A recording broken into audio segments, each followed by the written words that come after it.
think it was a very interesting first day. We heard in the morning that the CHP cogeneration industry has had not an easy time of it. The last years, the industry has basically stayed flat as a whole. Nonetheless, as the day progressed, we heard about some interesting growth sectors within the industry.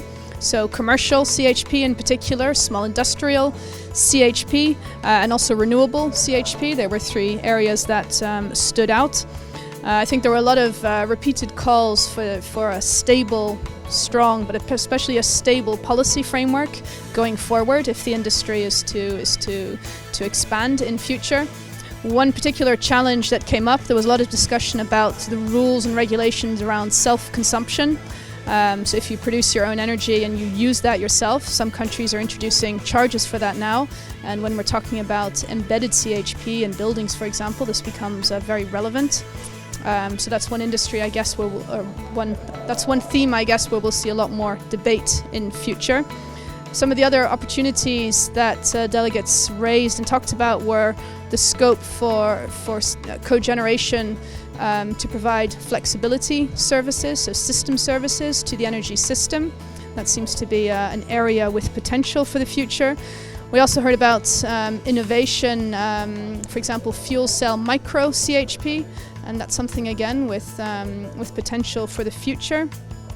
I think a lot of people also feel there is really a need for a system approach to energy. So for too long we've talked purely about power, electricity, and we've forgotten heat and transport. And there are a lot of advantages to be gained from looking at all of those three together.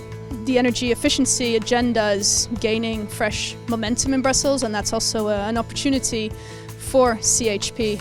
A lot of people here today said that there is a future for gas CHP, for example, although gas is a fossil fuel, because the big selling point of CHP is that it's extremely efficient. So regardless of what fuel you use, there is an advantage to be had. It can make a valuable contribution to the energy transition because of its efficiency.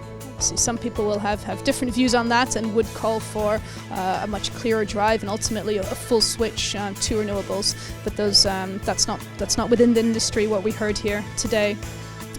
Finally, we also talked a little bit about financing, the financing challenge.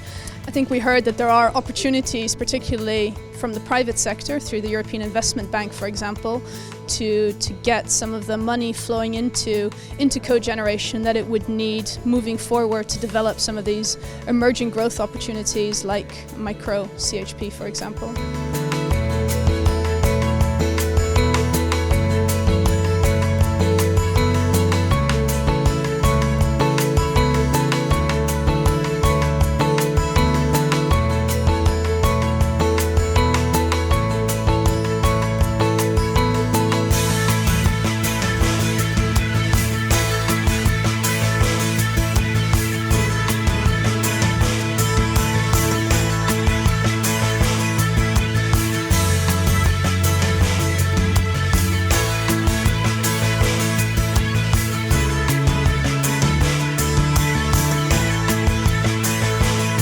I think the heating and cooling strategy really represents an important step for European policy. It finally puts heat right in the center of the European energy agenda, and for that it's really to be welcomed. What the European heating and cooling strategy really provides an opportunity to do is to tie and link together all these different areas of European policy that have been probably to date too much dealt in silo and need to be brought together into kind of a more comprehensive, holistic whole.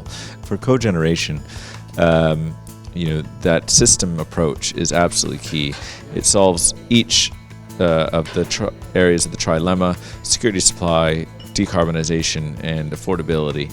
And it covers both electricity and heat systems. So trying to allow cogeneration to succeed in European policy when it's siloed is a real handicap for cogeneration success.